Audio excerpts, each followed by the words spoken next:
This is Linux in Laws, a podcast on topics around free and open source software, any associated contraband, communism, the revolution in general, and whatever else fancies your tickle.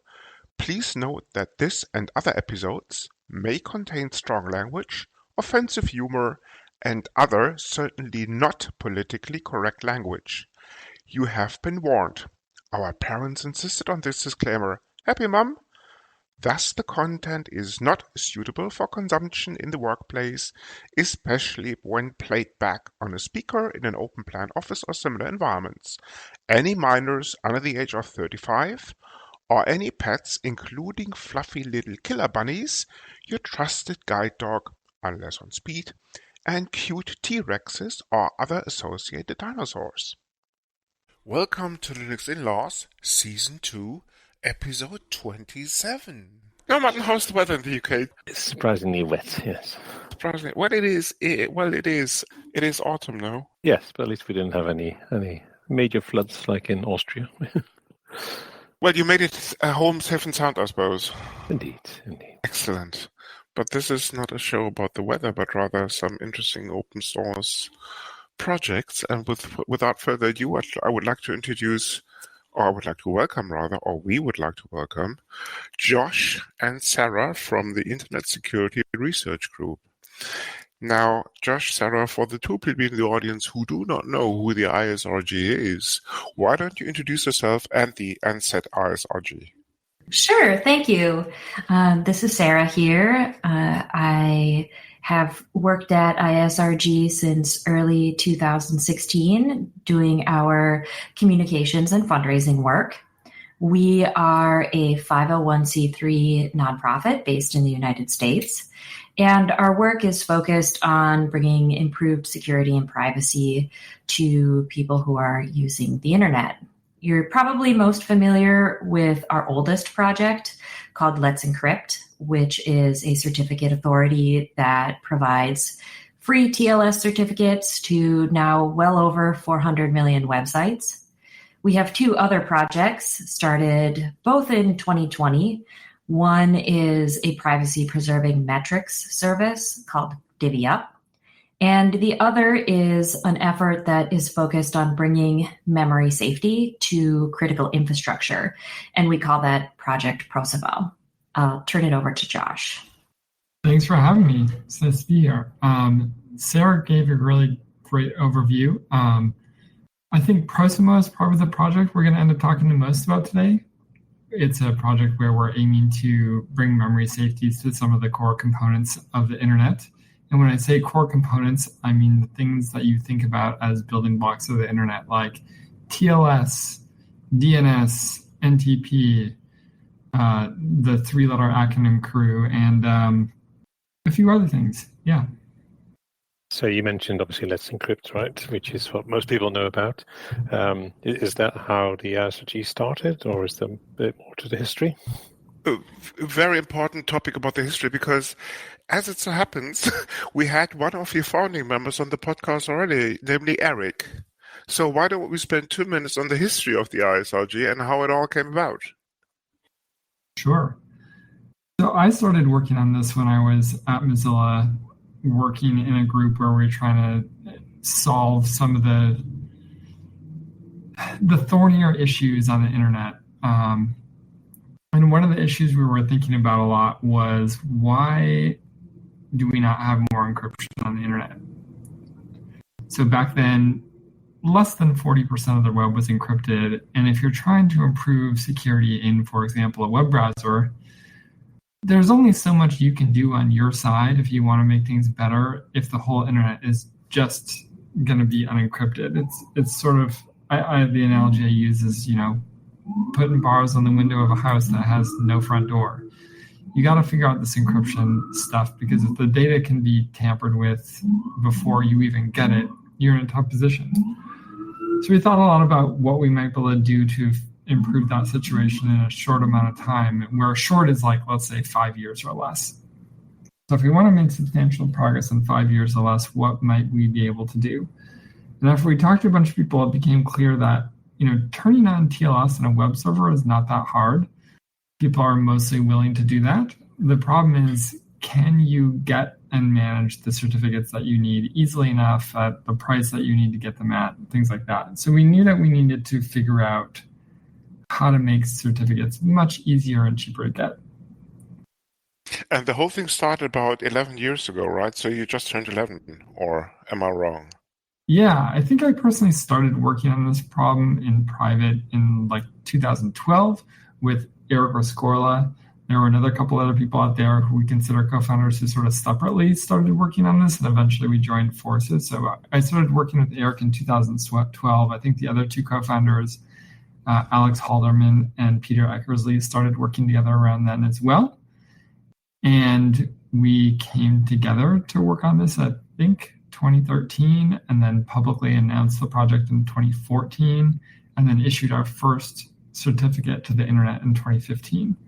So 2015 is 10 years ago next year for our first certificate, but some of us have been working on this a bit longer than that. We should probably paint the picture for our younger listeners who weren't so familiar with the area about 11, 12, 13 years ago. So for all the young hipsters out there, for want of a better expression, you're talking about the stone ages of certificates and surrounding PKIs as in public key infrastructures, because at the time, before you had Let's Encrypt, certificates were normally pretty expensive. And the idea basically was, and correct me if I'm wrong, George, to provide certificate for the masses. Because if you wanted to buy a certificate, you would be normally looking at a significant amount of money that you would have to spend in order to get the certificate that you would then use to, more often than not, to provide HTTPS for your website, as in the secure socket connection. But because of the price issue, not that many people actually did it. And it's probably common knowledge that the guy who founded Ubuntu, Martin, what's the name again? Mark Shuttleworth, if I'm not completely mistaken, made his first couple of trillions, I'm joking, it was much less money, by selling actually a certificate authority by the name of Thought in South Africa. And this is basically how he came about the initial moolah in order to start something called Canonical. All those years ago, and we're talking about 20 plus years. And as I said, at the time, certificates were prohibitively expensive for most people. So I reckon this was one of the contributing factors, if I'm not completely mistaken, for Let's Encrypt on a broader scale. Certainly, price is a big factor for a lot of people, especially back then. But another huge issue is ease of use. So if you go through the sort of thought exercise of, what if certificates were only 1 cent, right? Even if certificates only costed you 1 penny, back then the way that it worked is you would have to go onto a website. First, you would have to actually decide between a bunch of different certificate authorities which one you want, which involves digging through marketing material and sort of clicking around the internet. And once you make a decision about what certificate authority you want, then you have to go to their website. You have to put in your billing information and decide which kind of certificate you want, which is a whole other research project. Then you got to click around the website and fill out your information and go through a validation process. And the whole thing was very manual and time consuming. And then you didn't just have to do this one time. You had to do this every time you needed to update your certificate, because they have a certain lifetime, which, back then was quite common to be between 1 and 3 years. So you had to go through this process, and every time you did it, you forgot exactly how you did it last time because it was just long enough ago. So it was quite painful to do, and the lack of automation made things really difficult. And cost, like I said, certainly a factor, but ease of use might have been an even bigger one. So when we designed Let's Encrypt, we really tried to make it easy by coming up with an automated protocol that web servers and other pieces of software can use to request a certificate with from a CA and complete the transaction with no manual interaction in theoretically less than a second. So that automation gave us ease of use and also gave us scale. Now we're at a point where Let's Encrypt, I think, is issuing around 5 million certificates per day quite often. And that just would be very difficult if it was such a heavily manual process, especially if you're in an organization that's going to issue, hundreds or thousands or even millions of certificates a day. So ease of use is another huge part of this. I mean, a couple of these certificates actually are used by an organization called Linux In-Laws, because if you click on the lock, if you go to Linux In-Laws study, you will see actually that the certificate comes from Let's Encrypt. So we sort a lot of websites these days, about 500 million. Wow. You bring up a good point about the purpose of our work, which is we have done quite a lot of strategic and focused engineering to make Let's Encrypt accessible. But at the end of the day, the people who we're here to help are all of the folks who are visiting your website or any of the websites that are using a Let's Encrypt certificate. One of the big problems that we saw was that an average person or an end user who is just trying to go about their business on the internet really has little knowledge of the risks that they faced in a world where there was very little encryption. And they had almost no ability to influence or change the world in which they existed. If you want to go or need to go to a certain website for your personal or business needs, then there really isn't an option for a more secure way of accomplishing these tasks unless there is an intermediary who is providing encryption for you. So we always like to remind people that the reason that we're a nonprofit is because we're helping all of the folks who are using the internet. And we're glad that website operators have come along with us on that journey to make the web more secure for everybody. And with secure, we mean the encryption of traffic, I guess, in this context. Is that right? Or are we going wider than that? Yeah. Okay. Sort of just on a personal note, where did the 90 days for Let's Encrypt come from?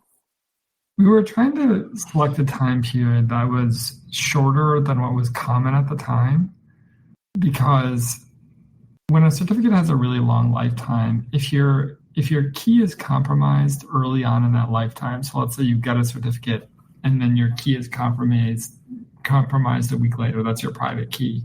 Okay. Normally what you do is you try to revoke the certificate, but revocation information is not very reliably shared out. So if you have a certificate that's valid for a year or 3 years, and then a week into this validity, your key is revoked, anybody who doesn't get a message about that certificate having been revoked is going to suffer, right? It's a long time to go with a valid certificate out there that actually has a compromised key. So we wanted to get that time down for security reasons. And we chose 90 days because it is about as short as we could do at the time without forcing everybody immediately to an automated system. So if you have an automated system that can get new certificates anytime you feel like it, right, it doesn't really matter what the lifetime is. You could have the lifetime be in a week, and an automated system will renew reliably at that level.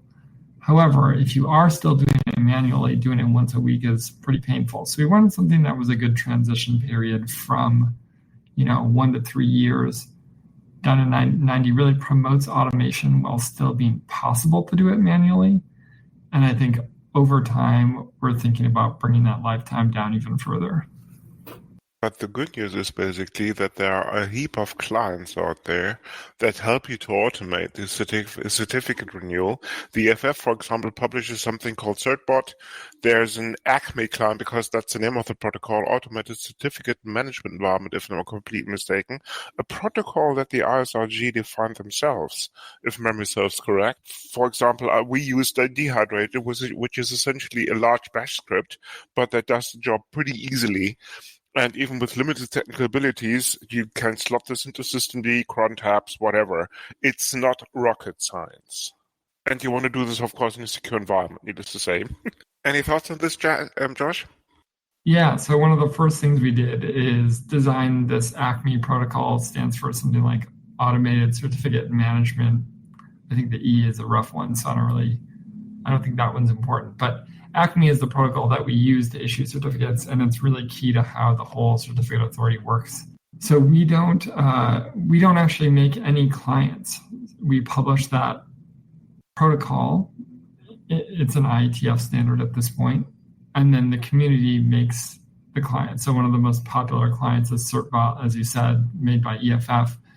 But there's probably at this point multiple hundreds of clients out there for Acme that fit in different environments. So there's a huge wealth of choice that people have when it comes to clients, and we don't officially produce any. That ecosystem works really well. It would be really hard for us as an organization to make guesses about what works best for everyone in their deploy environments and come up with the resources to meet those needs.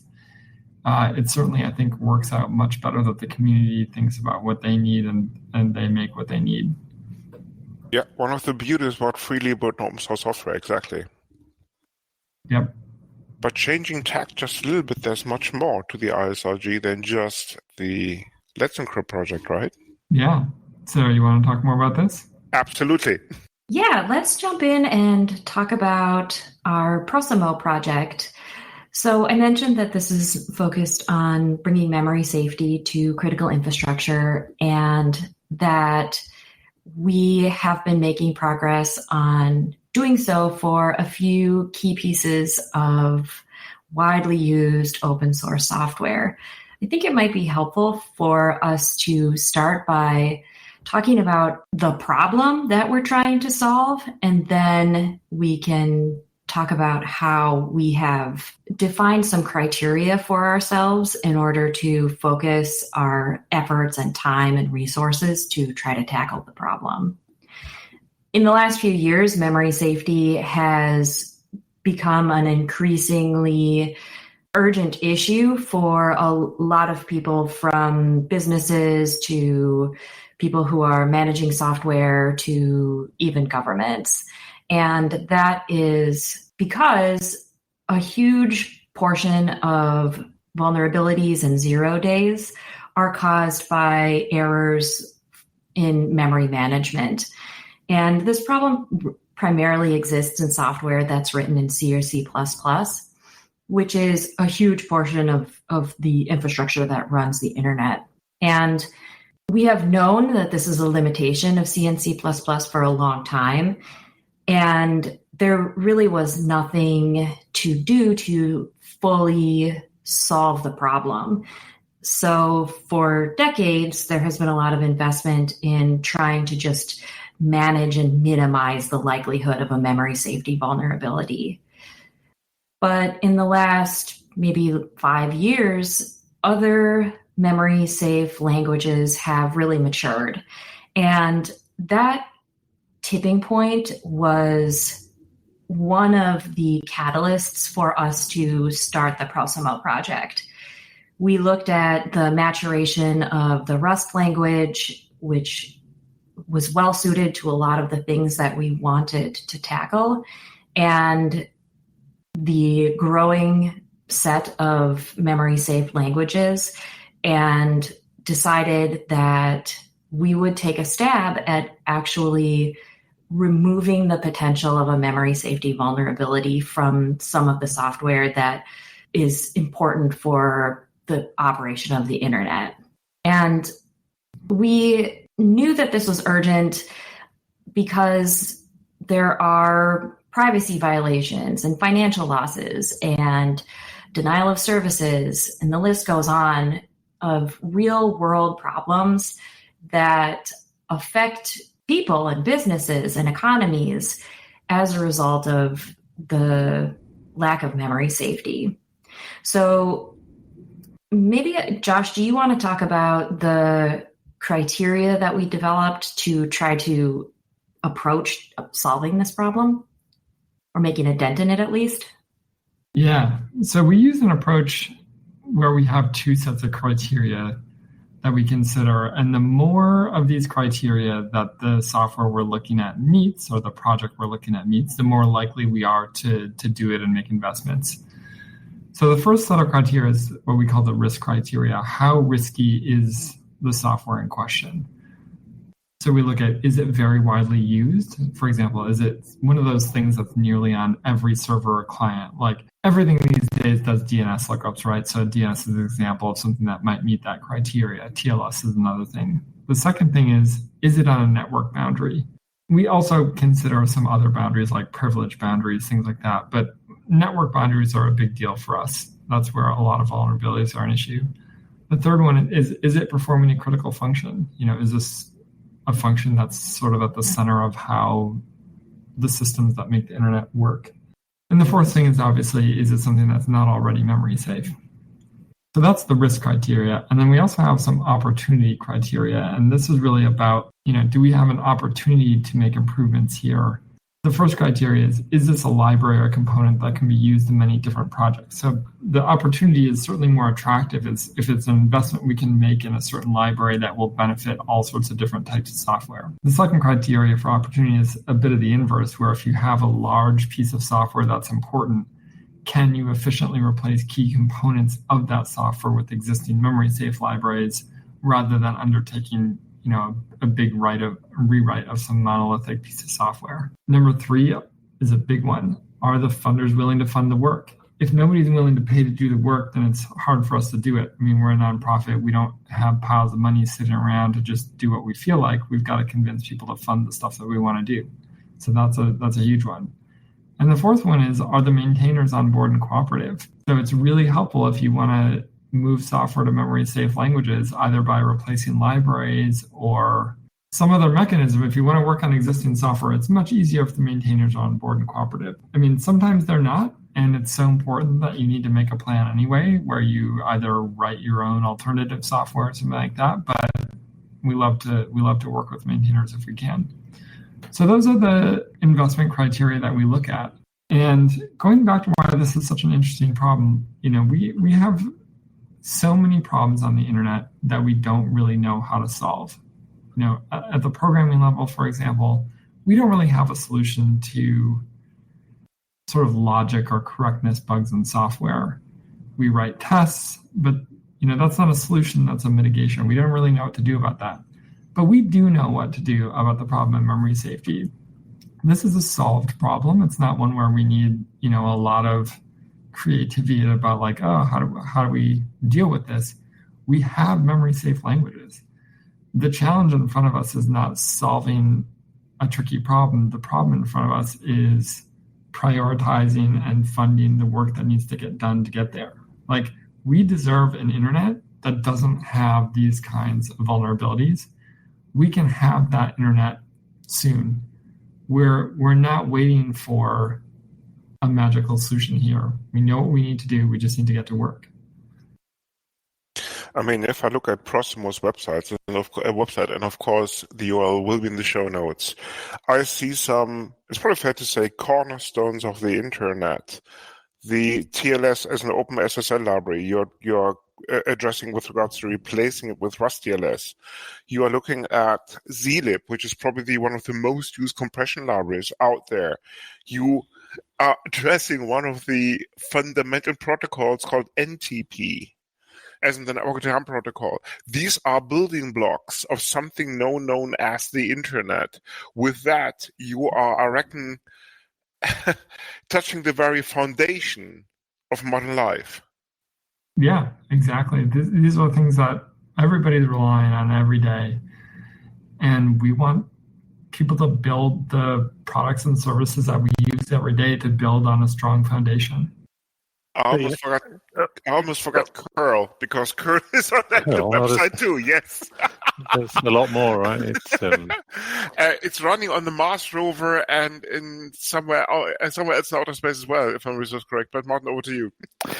Yeah, I mean, there's a number of components that obviously make the internet, or whatever you want to call it, or part of this. They, as Chris mentioned, a few examples, but it's far wider, right? So do you? I mean, that is a massive undertaking, obviously, and you mentioned the involvement of the project owners or the communities that run these projects. How do you go about this? Is this something that, I mean, take an example, right? For someone's running a backend database for a website, fine, which is also potentially touching the internet or CDN, whatever it is, it doesn't matter. And they've written this or it's been built in C and some other languages or whatever. And then you come along and say, oh, actually, you should be using memory safe language. So, are you as an organization or as a project trying to do this through pull requests, or are you trying to actually convince the maintainers of these projects to do it themselves? Typically, we talk to the maintainers before we do anything. We don't just show up and file. Yeah. Most of the work that we do, we get an idea, it goes through these criteria checks that we talked about before. We decide whether we want to invest in it, or we sort of make a initial determination, then we go out and talk to people about it. So we talk to community members about the project, and we'll talk to any relevant maintainers. And we see if they are on board with where we want to go with this. And if they are on board, we don't use internal resources for most of this work. We usually use contractors. So we'll talk to maintainers about whether they would like a contract to do memory safety work on their software. And if they themselves are not available to do the work, we have suggestions of contractors they might use. For example, we work with a bunch of very talented Rust programmers, if Rust is the language in question here. So we'll work with the maintainers to select contractors who are either themselves or other contractors that we have experience with and really trust to do well with these sorts of engagements. And then the contractors will come in after we've had all these conversations with maintainers and start doing the work. Okay, interesting. So yeah, I mean, clearly that works well in an open source context, like an Apache HTTP or something. What about something like a Microsoft IIS, right? Do you also speak to them about this, or are you relying on them to undertake that work themselves? So we don't usually directly engage with proprietary software. We certainly have a lot of conversations with people in charge of important software and encourage them to move to memory safe languages, but we're not usually the ones who directly get involved in that. But I think there is a domino effect to be had here, right? So for example, the main person working on bringing Rust into the Linux kernel, Miguel Ojeda, we have been working to fund his work for I think 3 years now, something like that. So he's doing great work to bring Rust into the Linux kernel and bring memory safety there, which frankly, when I started this project, as ambitious as I feel like I am, I thought was going to be impossible and didn't even, think to try it. And then later at some point, I became aware of the fact that Miguel and Alex Gaynor and some other people who are really making great progress bringing Rust into the Linux kernel, I was blown away. And thought, we need to support this. This is so important, and I can't believe they're making this much progress. So we've been trying to support that project, and it's going great. They've merged it into the mainline kernel. You can find places where even Linus Torvalds is quite optimistic about trying to make this work. Linus actually endorsed it, if I'm not completely mistaken, right? And that's a fundamental change. Change is probably the wrong word, but needless to say, links will be in the show notes. When he started to get more people on the project, he explicitly ruled out, and that's a very famous mail on the Linux kernel mailing list. He explicitly ruled out that he would use C++ in the kernel.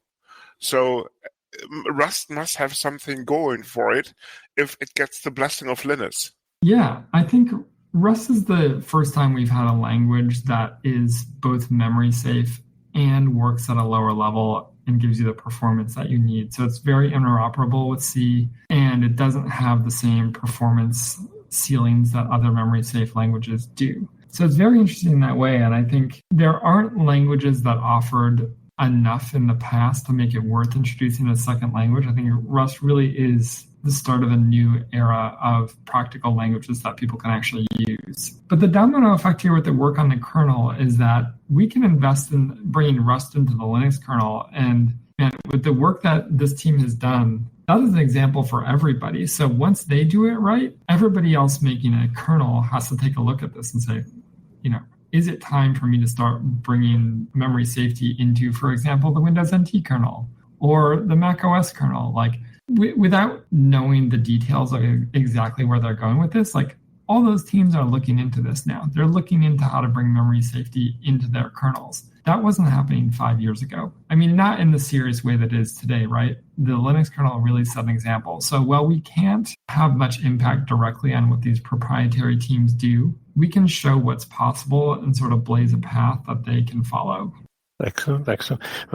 So you mentioned the Rust in Linux kernel, right? And you've all seen the news that what's his name? Almeida has kind of given up on because the fight was a bit hard. So is that something that you're also coming across that people just don't want to touch their C code? Yeah, before Josh answers the question, maybe we should explain what this issue is, Mark, yes. because not all of our listeners are members of the Linux kernel mailing list, I suppose, or something similar. It's been quite widely in the news, right? Depends on what you read, Mark. Not everybody reads just 100% open source newsletters. Yeah, fair enough. Well, in short, so Wetson Almeida Philo, or however you pronounce his name, he was one of the leaders for the Rust in Linux project, and he's after 4 years kind of wrote to the Linux mailing list that he's come up with a lot of non-technical stuff that he had to deal with, and that's not really what he came to do. So it sounds a little bit like he's got worn down right by all the resistance he got, but I may be reading this wrong. Interesting. So middle management acts up? Is that what I'm hearing? I mean, the CEO says, go ahead, then strange things happen. The workers are all in, but the middle management says, no, okay, fair enough. Linus, if you're listening, there is room for optimization here. Changes like this are really difficult, and they're not just technological. When you bring Rust into the Linux kernel, you're suggesting that in the future, things might change for sort of the day-to-day workflow for people who've been doing this for a long time. They're very comfortable with their tools, and bringing in a new tool is not easy. So there's certainly a dimension to this that goes beyond just the technical issue that, people might have to learn a new language, or even if they don't have to write it necessarily, they might need to read it in order to do some work, or even just to have another sort of tool chain dependency for the kernel that they have to have installed and up to date and things like that. There's definitely sort of a social component that goes along with that, and that can be really hard. I get frustrated when I have to use new tools too. When I have to learn a new language, sometimes it's not necessarily the language that I personally picked. So it's a tough problem. I really feel for the Rust for Linux people and how many headwinds they're going to have to face, but they're doing a great job. I'm confident that we'll get where we need to get, but it's going to be tough. And I certainly understand the people who are fearful of this change for various reasons. Makes perfect sense, right? Sorry, I was going to ask one more question on that. You mentioned earlier that you would employ contractors or provide contractors to projects who wanted to change this. How do you deal with the maintenance afterwards in terms of bug fixes and stuff like that? Is that then go back to the original projects, or do you help with that as well? So that really depends project by project. We don't have a general plan that we apply to everything. So if it's a pre-existing open source project that we're contributing to and investing in, and they, have been doing maintenance and bug fixes for years, we might not change that. In some cases, for example, when we write new software, so our implementation of NTPD and Rust, client and server side, we wrote that from scratch. It's new software. There isn't a pre-existing community around it. We ended up finding a home with the Trifecta Software Foundation. So that's a newer software foundation in Europe that is starting to be the home for some really great software, including the zlib stuff we worked on and the NTP stuff. So they are going to be doing the maintenance and things like that going forward. So it really depends project by project. If there's not a pre-existing system in place, then we need to put some thought into how that's going to work out. But it's one of the most difficult parts of doing this. I mean, it is easier to get funding to write the software in the first place than it is to get funding year after year indefinitely for the more vague delivery of sort of maintenance, right? It's a tough slog, whether it's our projects or any other open source project. I mean, if I take a look at the projects that have been sometimes around for decades, I truly get the resistance that you may meet, especially if you're talking about the Linux kernel that has been just kind of celebrating its 30th birthday or something like that. Curl has been around for ages too, but the beauty, I reckon, with curl is that you're looking at a handful of contributors, whereas in the Linux kernel that clocks in at what, 10,000 plus or something? I don't know. Active contributors more than likely 4 digits anyway. Yes, I get it that it is frustrating to learn new technology, to change the tooling, all the rest of it, but at the end of the day, you're looking at a language that has been around for 50 years, if not longer, because the original Unix was written mostly in C and assembler, if memory serves correct. So we are still using that language today. Granted, it has undergone a few ISO standard-related revisions, but at the end of the day, it's still the C that was used about 50 years ago. So that move towards memory-safe languages, and of course Rust would be the prime example here, is a fundamental change. But this is how, at least in my books, how you drive innovation. Any thoughts on this, Josh and Sarah? Well, new languages come along all the time, and it's certainly understandable to be skeptical about whether or not a newer language is going to be around for the long run, or whether it really brings value that other languages haven't in the past. These things come and go all the time, and C is there forever, right? It's always been around. So it's tough to make a bet on a new language for some pretty understandable reasons. Rust, like I said, I think really does offer something big that wasn't an option before. Now, it has its problems, right? We could do a whole nother show where we just talk about the problems with Rust. We already did. It's not perfect. Steve Klamnik was on the show quite a while ago, so problem addressed. Sorry, but I didn't want to interrupt. Yeah, it's not a perfect language, and it has been around for not very long compared to C. So it's understandably tough to convince people that, this is the one that the Linux kernel should really consider moving to after all the languages that have come and gone in the meantime. I get that, and I think the burden of proof is on the people who want to make this proposal. But luckily, Miguel and Alex and all the other people working on this are doing a great job. I also think for us, an important part of the work that we do with Prosimo is to try to figure out ways of making that transition as low pain as possible for people who we want to adopt the Rust or memory safe alternative. And one example that I would point to about that is some work that we have done this year with the Russell's TLS library, where we added an OpenSSL and Nginx compatibility layer.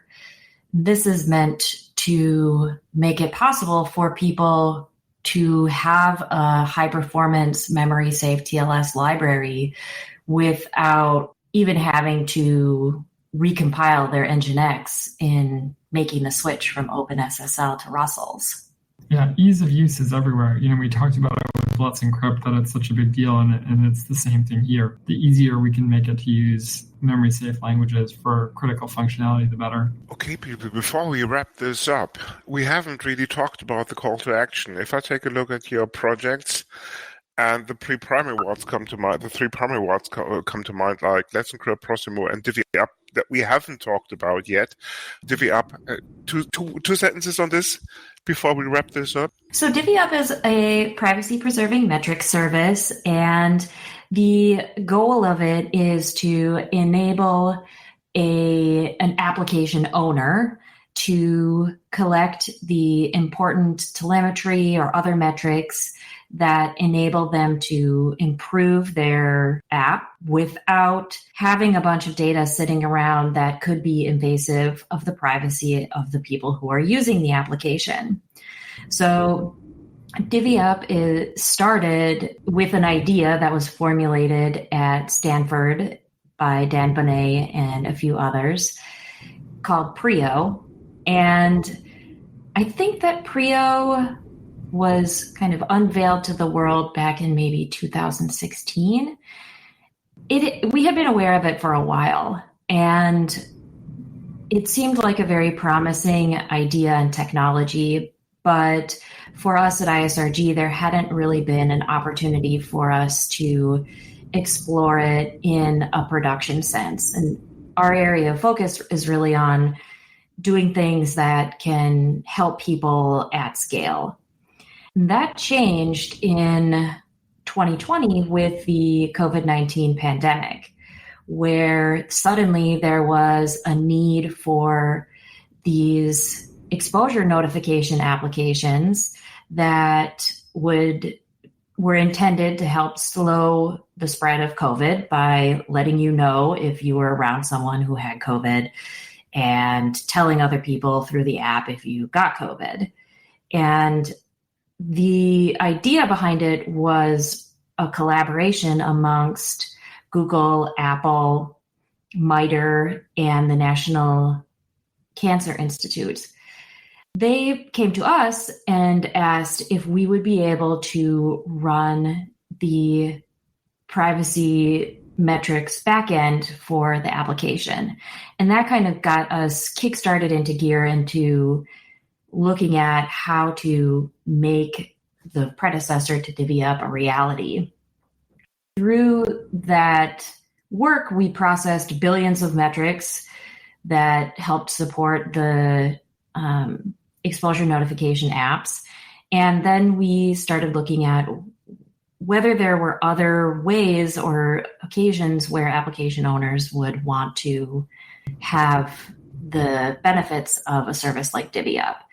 So we've been building that for the last couple years, and we have a couple initial users. One is a small nonprofit in the human rights defense space called Horizontal, and the other is Mozilla, who is using it for their Firefox product.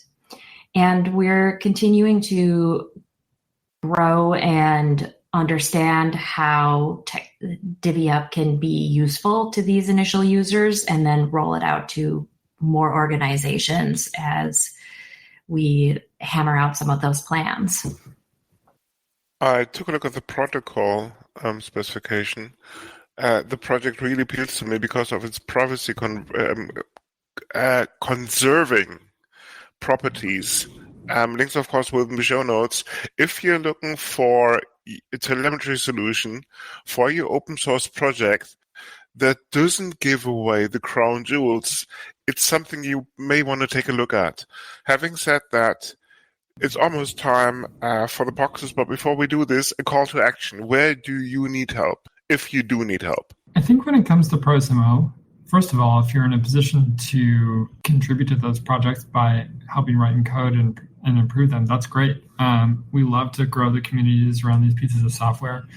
We'd also love for you to just use these things. So if you're deploying TLS or DNS or NTP or any other things we work on, consider using some of our software. And if you run into a problem, please file a bug and give us a chance to fix that and make it better. We can also always use financial contributions. So at abetterinternet.org, which is the primary website for ISRG, but really any of the websites associated with us, Let's Encrypt, memorysafety.org, they all have donate buttons where you can go and financially contribute to what we're doing. You heard it here first, people. Use Let's Encrypt certificates, use the ACME protocol, use the tools offered by ProSimo, and the good news is that some distributions are already kind of offering prepackaged binaries of these new tools as part of their standard distribution. So that's the good news. So if you were so inclined, give it a shot.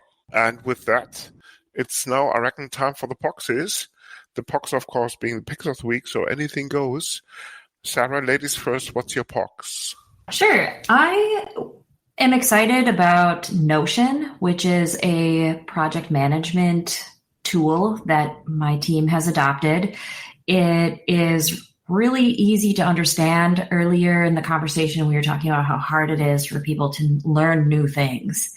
And one of the things that's cool about Notion is you practically have to do no learning, because if you think to yourself, gee, I wish there was a way to organize this big multi-tentacled project, is it possible in Notion?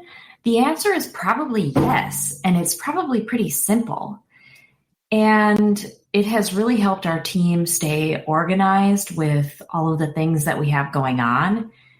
And the way that it looks is just really nice and clean and makes me feel calm and like I have everything under control. Can I ask a quick question on that? Have you managed to get any Gantt charts out of the ocean? Yeah, we have so many Gantt charts. Okay. In I'm only a very new user to it. Yeah, Martin has recently given up collecting coins and stamps in favor of said solution. Indeed. Gantt charts, yes, Martin, excellent. Do you still run your household on project management tools, Martin? I wonder. I don't know. I'd more call it like a fancy interface to Markdown myself. But Excellent. Josh, over to you. What's your pick of the week? All right, I have two if that's okay. I can make By all means, just give it a shot. All right, so the first one is there is a new blog post out today from Google Security. So the website is security.googleblog.com. And the blog post is called Eliminating Memory Safety Vulnerabilities at the Source. And the team that wrote this blog post, I believe they're mostly associated with Android. They wrote a really great post in 2021 that is already sort of a classic of the genre of memory safety impact blog posts. But they have a new one out today that is about the impact of starting to move code to memory safe languages. And it talks about it in theory and even has a really cool sort of Mathematica formula for how to think about this stuff. And then they show how this really works in Android. And the Android team is killing it on memory safety. They're doing a great job really helping to protect people. And their blog post is excellent. So please go find this Eliminating Memory Safety Vulnerabilities at the Source blog post. That's my first one. My second one is I have been a big user of the Sublime text editor for a long time. I love it because it is so fast. Like you click on something and it just happens immediately, like at screen refresh rate. It's awesome. But I have been trying out this new text editor called Zed, Z-E-D. I was curious because it's written in Rust, and it's pretty good. I heard about this, yes. It's pretty fast, and it feels really cool to use a text editor written in Rust on Mac OS and have it not just be a toy, but actually a really good high-performance text editor with great features. I don't know. It might be my new editor. I don't know. I still love Sublime, but I'm flirting with it. I mean, never mind Sublime, Josh. The $100 million question, of course, does it have an Emacs emulation mode? I'm a VI person, so. Just asking. on that subject of not changing your tools chain, I'm sticking with VI. Martin, what's your POX? My POX is nothing fancy like that. It's a quite an old movie that I rewatched recently and thoroughly enjoyed. It's one of my all-time favorites, and it's called Rock and Roller. Have you ever seen it? Yes, it's Eastern Germany, no? No, it takes place in London, but it's okay. There are some Russians involved. So. Yes. Sorry about the mislocation, but yes, I think I can recall it. British humor, yes. I wouldn't say it is best, but it's okay. It's a Guy Ritchie film. Yeah. Exactly, it's a Guy Ritchie film. Exactly. Okay, and with that, it's now time for my POX, and my POX is pretty short and sweet. It's a TV series called The Bear. I don't know if that rings a bell, Martin. Probably, maybe not, because it's American. So it's foreign, probably. I have seen adverts for it, but I haven't. Okay. The Bear is about, I won't give away too much, but The Bear is about a chef with a star ambition in terms of Michelin star, coming from New York back to his brother's sandwich shop because his brother has died, and now trying to get the sandwich shop back off the ground. I mean, it recently got a few Emmys, I think. It's very gripping, not just from a culinary perspective. So if you're into that kind of really tense, gripping format, this is one you don't want to miss. And it's also very funny. I'll leave it at that. And with that, Sarah and Josh, ladies first, of course, I would like to thank you for being here. Thank you very much. Yes, that's great. Thank you so much. This has been great. And looking forward to having you back with a status update at some point in the future to tell us about more tools being re-implemented in Prosimo. We'll be there. Great stuff. Thank you, thanks for listening. This is the Linux In-Laws. You come for the knowledge, but stay for the madness. Thank you for listening. This podcast is licensed under the latest version of the Creative Commons license, Type Attribution Share Alike. Credits for the intro music go to Blue Sea Roosters for their song Solid Market, to Twin Flames for their piece called The Flow, used for the segment intros, and finally to Celestial Ground for their song Sweet Justice, used by the Dark Side. You find these and other ditties licensed under CC at Jamendo, a website dedicated to liberate the music industry from choking copyright legislation and other crap concepts.